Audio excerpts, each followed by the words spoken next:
మెయిన్గా మేజర్గా అంటే కరోనా టైంలో కూడా మందులు ఎక్కువ మనకి రెగ్యులర్గా రోడ్ యాక్సిడెంట్ మనకి 2024లో అంటే రికార్డ్ తీసుకుంటే కనుక మన సుచరం గురించి 22 టాటల్ యాక్సిడెంట్ అంటే 22 మంది యాక్సిడెంట్లో చనిపోతున్నాయి. అందులో 12 మంది సెల్ఫ్ యాక్సిడెంట్ అంటే వివిధ కారణాలు ఒక్కటప్పుడు పక్కటప్పుడు లేదంటే సెల్ఫ్ మన సాయంత్రాలు స్కూల్కి పోయి వచ్చే తాగేసి సెల్ఫ్ యాక్సిడెంట్ అనేది బాగా వీళ్ళు కూడా 1-2 ఆటో కేసులు కూడా ఉన్నాయి.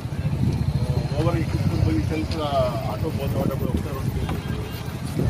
కొంతమంది స్పెషల్గా ఈ ఇయర్లో పెద్దలుగా మరి అంతమంది వచ్చారు. పబ్లిక్ అవేర్నెస్ చేయడం ఒకటి, రెండు ఎన్ఫోర్స్మెంట్ డ్రంక్ అండ్ డ్రైవ్ కానీ వితౌట్ హెల్మెట్ ఫైన్ చేయడం కానీ, లేదంటే ఆటోలో అయితే ఓవర్ లోడ్ కానీ, అంటే ఆటోలో